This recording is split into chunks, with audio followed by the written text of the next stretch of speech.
Bonjour, j'espère que vous allez très bien aujourd'hui. Nous bénissons le Seigneur et soyez les bienvenus à ce nouveau moment de lecture de la parole de Dieu. Aujourd'hui, nous allons encore faire un pas de plus. Je bénis le Seigneur pour votre fidélité à ce programme et je crois que le Seigneur nous fera du bien. Prenons nos Bibles et préparons notre cœur à ce moment très important avec le Seigneur. Prions. Père, nous te disons merci. Merci Seigneur pour ce moment. Merci pour la grâce que tu nous accordes de nous retrouver encore aujourd'hui. Pour avancer avec toi, pour grandir dans la connaissance de ta parole.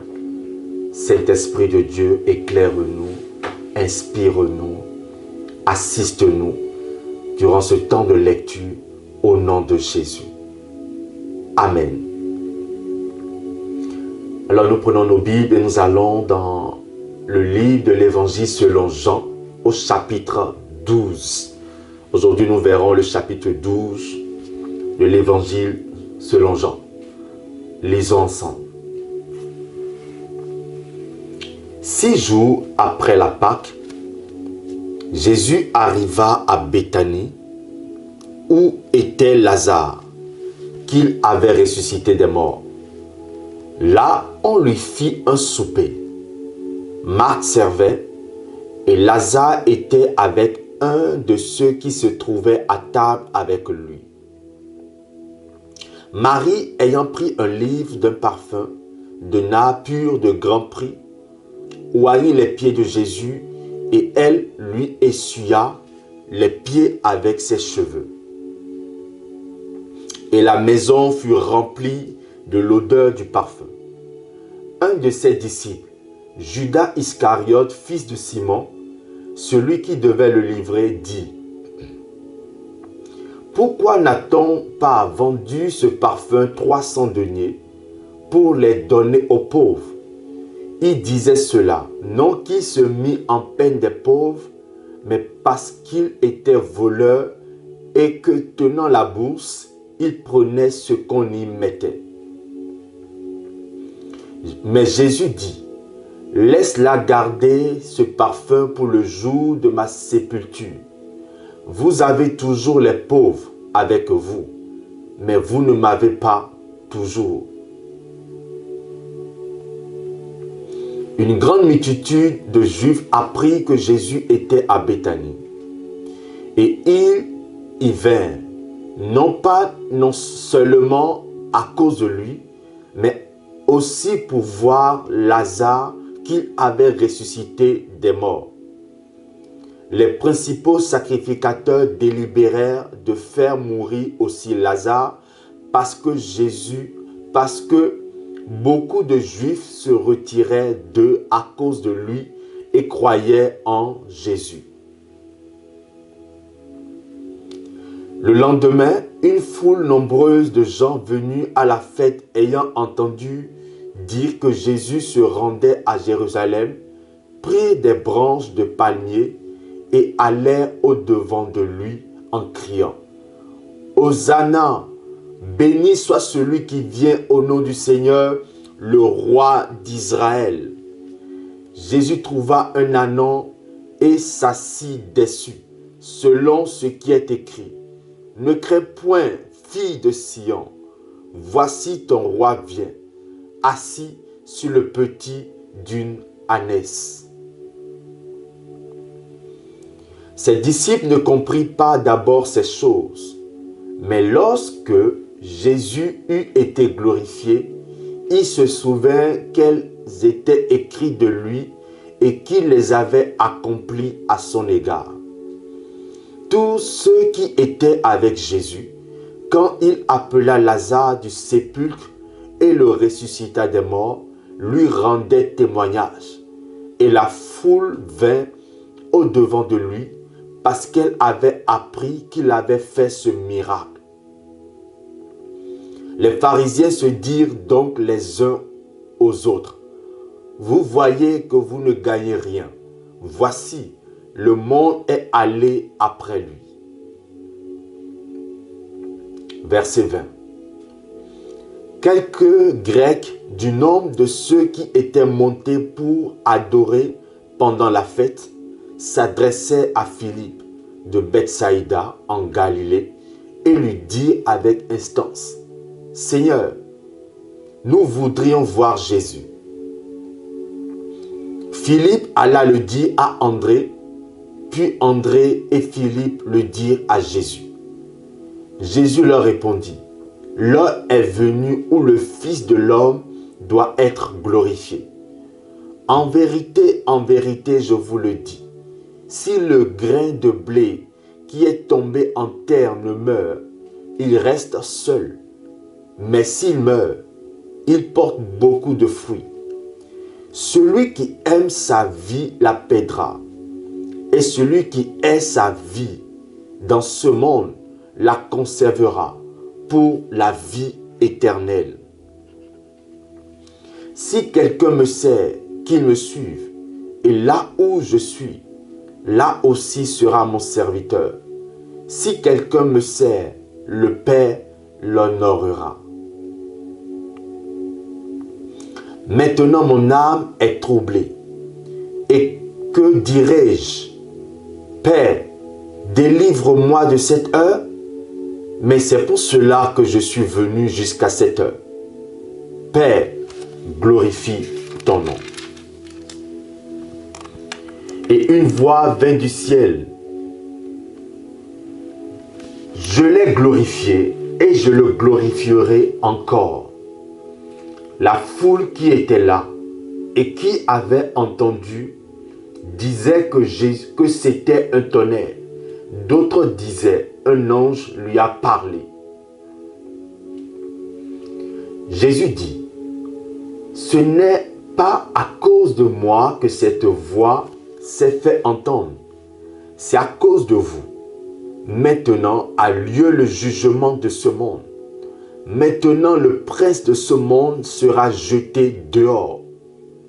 Et moi, quand j'aurai été élevé de la terre, j'attirerai tous les hommes à moi. Et parlant ainsi, il indiqua de quelle mort il devrait mourir. La foule lui répondit: nous avons appris par la loi que le Christ demeure éternellement. Comment donc dis-tu: il faut que le Fils de l'homme soit élevé? Qui est ce Fils de l'homme?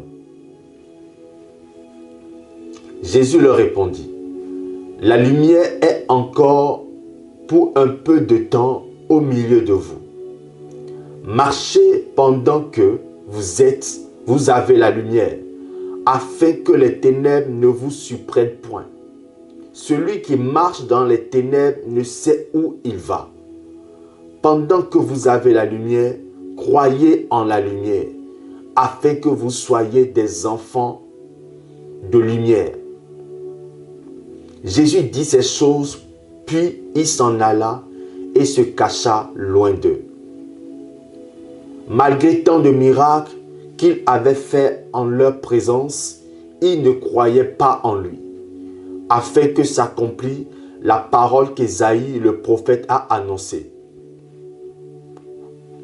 Seigneur, qui a cru à notre prédication? Et à qui le bras du Seigneur a-t-il été révélé? Aussi ne pouvait-il croire, parce qu'Ésaïe a dit encore: il a aveuglé leurs yeux et il a endurci leur cœur, de peur qu'ils ne voient des yeux, qu'ils ne comprennent du cœur, qu'ils ne se convertissent et que je ne les guérisse. Ésaïe dit ces choses lorsqu'il vit sa gloire et qu'il parla de lui. Cependant, même parmi les chefs, plusieurs crurent en lui. Mais à cause des pharisiens, ils n'en faisaient pas l'aveu, dans la crainte d'être exclus de la synagogue, car ils aimaient la gloire des hommes plus que la gloire de Dieu. Or Jésus s'était écrié: celui qui croit en moi, croit non pas en moi, mais en celui qui m'a envoyé. Et celui qui me voit celui qui m'a envoyé. Je suis venu comme une lumière dans le monde, afin que quiconque croit en moi ne demeure pas dans les ténèbres. Si quelqu'un entend mes paroles et ne la garde point, ce n'est pas moi qui le juge, car je suis venu non pour juger le monde, mais pour sauver le monde. Celui qui me rejette et qui ne reçoit pas mes paroles a son juge.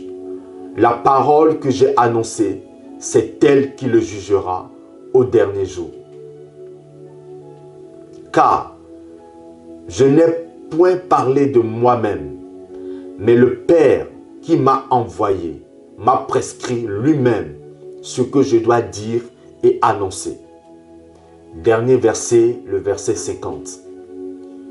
Et je sais que son commandement est la vie éternelle. C'est pourquoi les choses que je dis, je les dis comme le Père me les a dites. Que Dieu bénisse sa parole. Amen.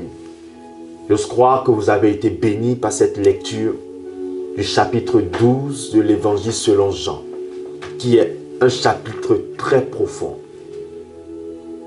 Le verset qui m'a, parmi les versets qui m'ont touché, le verset que j'aimerais partager avec nous est celui du 46 qui dit: Je suis venu comme une lumière dans le monde, afin que quiconque croit en moi ne demeure pas dans les ténèbres.